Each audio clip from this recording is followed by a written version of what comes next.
Very good morning, students. Let us study our third chapter, that is weather and climate.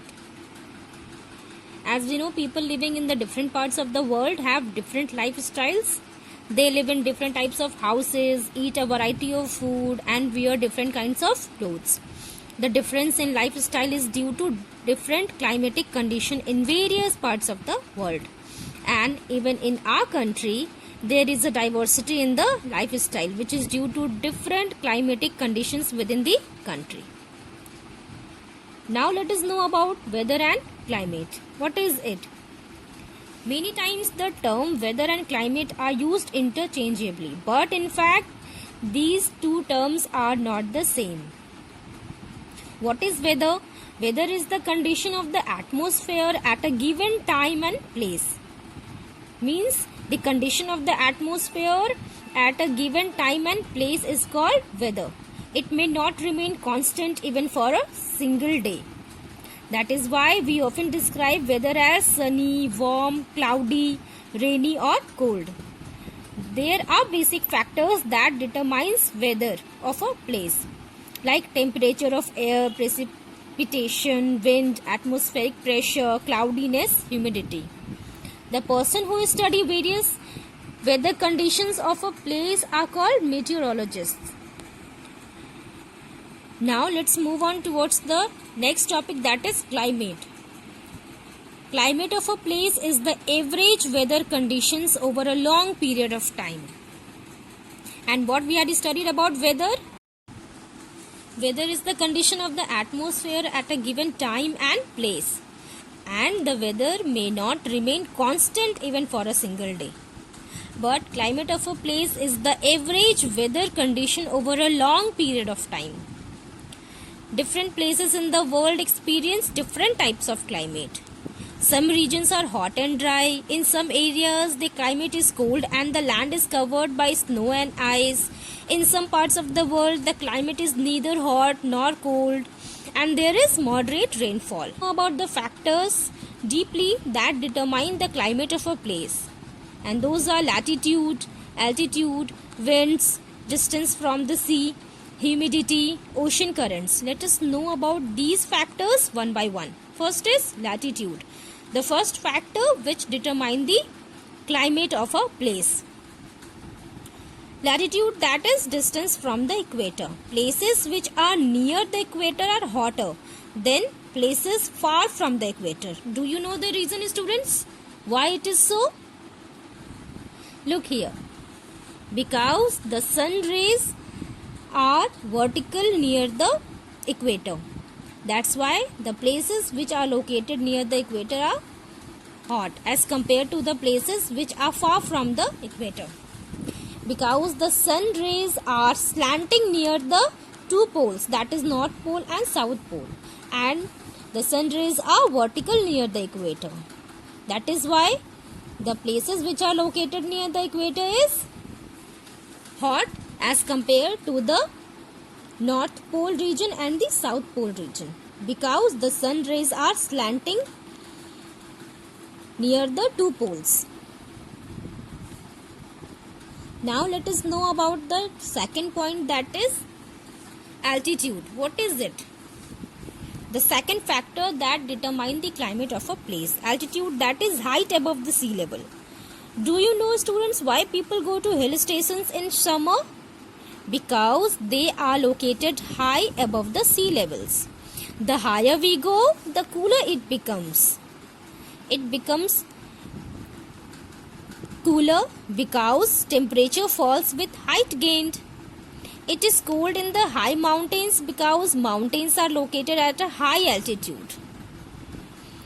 Ludhiana and Shimla are at the same distance from the equator, but Shimla is cold while Ludhiana is hot in summer. Why? Because Shimla is located 2150 meters above the sea level, and as we know that the higher we go, the cooler it becomes, and the Ludhiana is only 250 meters above the sea level. The third factor that determines the climate of a place is wind. Winds coming from the hot areas increases the temperature of the places they blow to. While winds coming from the cold areas lower the temperature of the place they blow. The fourth factor that determines the climate of a place is distance from the sea. The places situated near the coast are neither too hot nor too cold, and they have a moderate climate. It is called equable climate. What is the reason behind it? Why the places which are situated near the coast are neither too hot nor too cold? Let us know the reason. The reason is land and sea breezes. What is land and sea breezes, students? Let us know. In the daytime, the sun heats both the land and the sea. Land heats up more quickly than the water. Hence, it is hotter than the sea. And as you know, hot air is lighter than the cold air. Therefore, the warm air above the land rises up and the cool air from the sea comes in to take its place. And this is known as sea breeze. When the cool air from the sea comes in to take the empty places of the land, just because the warmer air goes up, this process is called sea breeze. Now, it cools the land near the coast. What is land breeze? The opposite happens at night. The land cools down more quickly than the sea. The sea cools down slowly. The air above the sea is warmer and rises. The cooler air from the land blows towards the sea, and this process is called the land breeze. And due to these land and sea breezes, the weather near the sea is pleasant. The next factor which determines the climate of a place is humidity. The amount of water vapor in the air is called humidity. Humidity affects the climate of a place. The winds blowing from sea to land bring a lot of moisture with them. This makes the climate in the coastal areas very humid.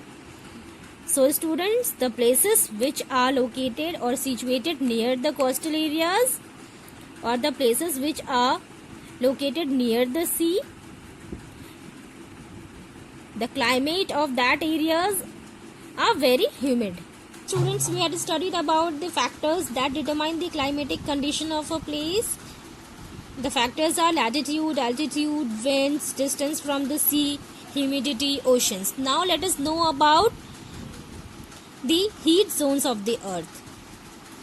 Depending upon the amount of heat received, there are 3 heat zones: the torrid zone, temperate zone and the frigid zone.